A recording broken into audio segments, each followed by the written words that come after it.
ये कहानी है सुंदरपुर की। सुंदरपुर गांव में एक बहुत ही गरीब लड़की जिसका नाम चंपा था, अपने छोटे भाई सुंदर के साथ रहती थी। उनके माता पिता की मौत बहुत पहले हो गई थी। माता पिता की मौत के बाद चंपा ने ही सुंदर को पाला था, माँ की तरह ही उसका ध्यान रखा था। बस बस बस दीदी, अब नहीं खाना। कितना खिलाओगी? ज्यादा खाऊंगा तो पेट फट जाएगा। 4 कौर में तेरा पेट भर गया। चल पूरा खत्म कर, नहीं तो तेरी दीदी गुस्सा हो जाएगी। तुम ना दीदी, हमेशा मुझे ये धमकी देती रहती हो, क्योंकि तुम जानती हो कि अगर तुम गुस्सा हो जाओगी तो मैं रह नहीं पाऊंगा। तो चल आकर चंपा खुद तो दूसरों के खेत में काम करती, लेकिन सुंदर को पढ़ने के लिए स्कूल भेजती। खुद के कपड़े भले ही फटे हों, लेकिन सुंदर के लिए एक नई कमीज साल भर में एक बार तो आती ही थी। एक दिन चंपा के फूफा जी उसके लिए शादी का रिश्ता लेकर आए, लेकिन चंपा मना करने लगी। तो बात क्यों नहीं समझती? अरे तेरी शादी की उम्र हो गई है, सामने से चलकर रिश्ता तुम्हारे लिए आया है। कोई दहेज की मांग भी नहीं है, खाते पीते लोग हैं वे, और तू कह रही है कि अभी शादी नहीं करनी। फूफा जी, अगर मैं शादी करके ससुराल चली गई तो सुंदर का क्या होगा? वो कैसे रहेगा, कैसे खाएगा, उसका ध्यान कौन रखेगा? मैं उसे छोड़कर शादी नहीं कर सकती। चंपा के फूफा जी जिस लड़के का रिश्ता लेकर आए थे, उन्होंने ये बात उन्हें कही। वो चंपा की बात मान गए और चंपा की शादी नागेश से हो गई। चंपा के ससुराल में नागेश के अलावा उसकी माँ सविता देवी और उसकी बहन कामिनी भी थी। 2-4 दिन तक तो चंपा को अपने ससुराल में बहुत प्यार मिला, लेकिन चौथे दिन से ही उसके सामने ससुराल वालों का असली चेहरा आने लगा। बहू, बहू, अरे कहाँ मर गई तुम? चंपा भागती हुई आई। क्या क्या हुआ माँ जी? इतनी देर से हम लोग यहाँ खाने की टेबल पर बैठे हैं, तू कर क्या रही है? बस माँ जी, हो ही गया है, मैं लेकर आती हूँ। कब लेकर आएगी? रात को? भैया और मुझे अभी तुरंत निकलना है। चल अब यहाँ मुंह मत ताक और नाश्ता लेकर आ। चंपा नाश्ता लेकर आई, लेकिन जैसे ही उसकी सास और ननद ने पहला निवाला डाला, उन्होंने तुरंत उगल दिया। अरे ये क्या बनाया है? न तेल है न मिर्च। अरे तू गरीब घर से आई है, इसका मतलब ये नहीं कि हमें भी भिखारियों वाला खाना खिलाए। एक तो इतनी देर में नाश्ता बनाया, वो भी इतना बेकार। तभी वहाँ पर चंपा का भाई सुंदर आया और पेट पर हाथ रखते हुए बोला, दीदी मुझे भी भूख लगी है, जल्दी से मेरा भी नाश्ता लगा देना। ये कहकर वो उन्हीं लोगों के साथ डाइनिंग टेबल पर बैठ गया। ये देखकर कामिनी और नागेश का पारा 7वें आसमान पर पहुँच गया। अरे तू यहाँ कैसे बैठ गया? चल उठ यहाँ से। देख रहे हो भैया, अब नौकर भी हमारी बराबरी में बैठकर खाएंगे। तूने सुना नहीं क्या? सुंदर, उठो उठो यहाँ से, हम नौकरों के साथ नहीं खाते। ये कहकर नागेश ने उसे कुर्सी से धक्का दे दिया। वो बेचारा दूर जा गिरा। चंपा ने ये देखा तो अपने भाई को उठाया और नागेश से कहा, देखिए आप लोगों को गलतफहमी हो रही है, ये नौकर नहीं है, मेरा भाई है, मेरा छोटा भाई। उसकी बात सुनकर सभी खिलखिलाकर हंस पड़े। कामिनी ने हंसते हुए ही उससे पूछा, अच्छा ये नौकर नहीं तेरा भाई है, और तू क्या है? जी मैं बहू हूँ इस घर की। गलत फहमी मत पाल, तू भी यहाँ की नौकर ही है। कभी देखिए अपनी हैसियत, हम कहाँ और तुम कहाँ, बड़ी आई घर की बहू। चंपा को अपने ससुराल वालों की एक एक बात किसी तीर की तरह चुभ रही थी। उसे दर्द तो बहुत हो रहा था, लेकिन वो कर भी क्या सकती थी।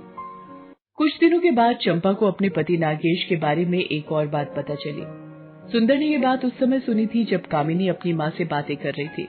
हाँ दीदी, मैं सच कह रहा हूँ, मैंने अपने कानों से सुना है। नागेश जीजाजी की ये तीसरी शादी है। पहली पत्नी मर गई, दूसरी अचानक से कहीं गायब हो गई। दीदी मुझे तो बहुत डर लग रहा है। अरे डरना क्यों, मैं हूं ना। तभी कामिनी और सविता वहां गए। उन्होंने उन दोनों भाई बहनों को बातें करते देखा तो, क्या कर रहे हो तुम लोग यहाँ बैठ के? कोई काम धाम नहीं है क्या? जब देखो ये दोनों भाई बहन आपस में क्या पकाते रहते हैं। चंपा ने कुछ नहीं कहा। उसी रात की बात है। चंपा ने अपने पति से सुंदर की पढ़ाई के लिए स्कूल जाने की बात पूछी तो वो चिढ़ गया। स्कूल क्या करेगा तेरा भाई स्कूल जाकर? कलेक्टर बनेगा क्या है? जी वो पढ़ने में बहुत अच्छा है। मेरे पास फालतू बातों के लिए समय नहीं है। और हाँ, इस तरह अपने भाई की पैरवी लेकर फिर आई तो मार मार के मुंह तोड़ दूंगा। बेचारी चंपा उस घर में घुट रही थी और उसके साथ उसका भाई भी। अब उन लोगों ने चंपा को बेवजह मारना पीटना भी शुरू कर दिया था। एक दिन तो हद हो गई। गर्म पानी लाने में चंपा को जरा सी देर क्या हुई, उसके पति नागेश ने गर्म पानी उसके बदन पर डाल दिया। अपनी बहन की चीख की आवाज सुनकर सुंदर भागता हुआ बाहर आया। बाहर उसने अपनी बहन को तड़पते देखा तो उसे सहारा देकर उठाने लगा। दीदी, क्या हुआ दीदी? किसने आपकी ये हालत की? चंपा खामोश रही। तभी नागेश ने कहा, किसने बोला तुझे यहाँ आने के लिए? हैं? चल भाग जा यहाँ से, नहीं तो मार मार कर चमड़ी उधेड़ दूंगा। जीजा जी, मेरी दीदी जल गई है, दर्द से वो तड़प रही है, मैं उसे छोड़कर नहीं जा सकता। सुंदर अपनी बहन के उठने में मदद करने लगा। ये देखकर नागेश फिर उठा। इन दोनों भाई बहनों ने नाक में दम कर दिया है।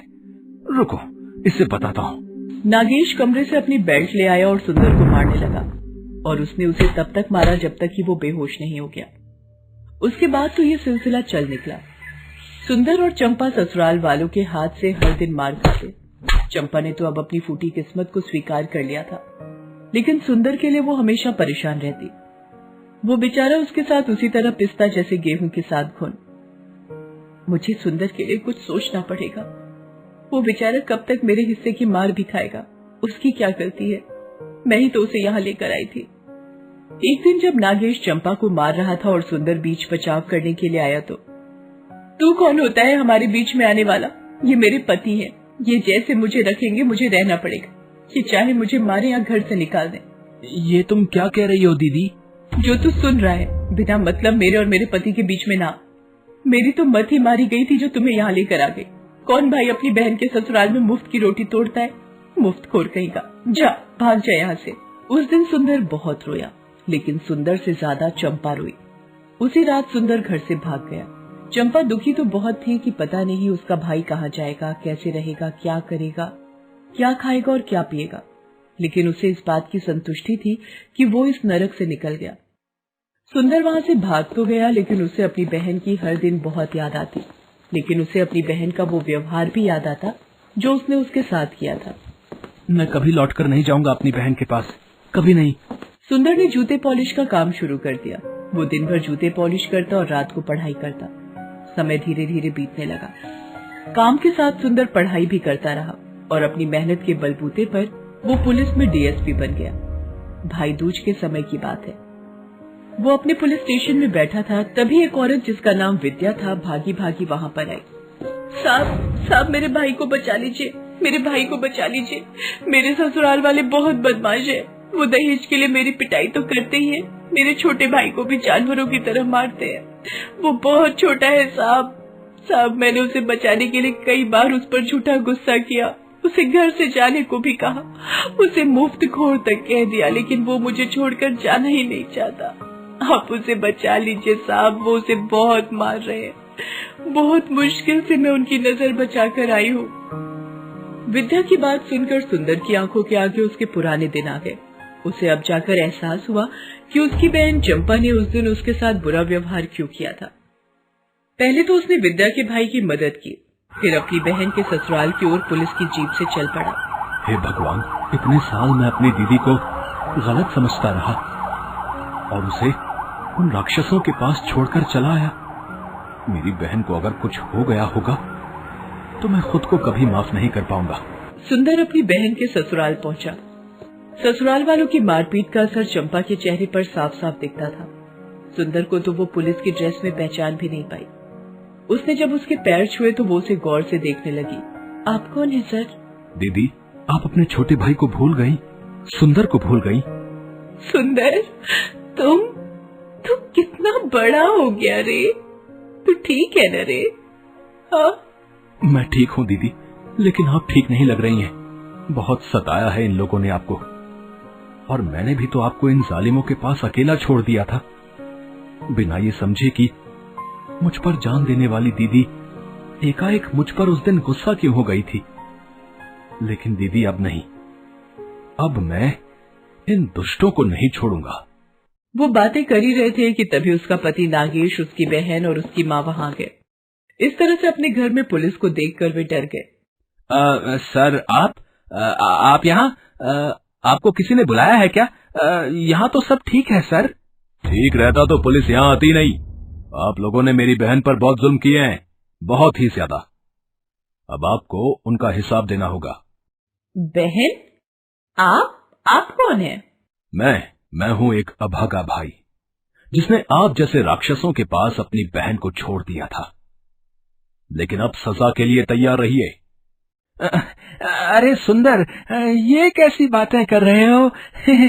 हमने तो तुम्हारी बहन को बहुत अच्छे से रखा है ना? वो दिख रहा है मुझे। ये कहकर सुंदर ने सभी को गिरफ्तार कर लिया। अरे चंपा, समझाओ अपने भाई को। भला कोई अपने जीजा को गिरफ्तार करता है क्या? जीजा? वो कैसे? मैं तो नौकरानी हूँ इस घर की। आप लोगों ने तो कहा था ना। फिर कौन जीजा कौन साला? उन तीनों पर 2 हत्या और चंपा पर अत्याचार का मुकदमा चला। उन्हें उम्र कैद की सजा हो गई। इस बार का भैया दूज उन दोनों के लिए बहुत बड़ी खुशी लेकर आया था। सुंदर की आंखों से गलतफहमी की दीवार हट गई थी और चंपा के पैरों से गुलामी की जंजीर। इस बार जब उसने अपने भाई को भैया दूज का टीका लगाया तो दोनों की आंखों में खुशी के आंसू थे।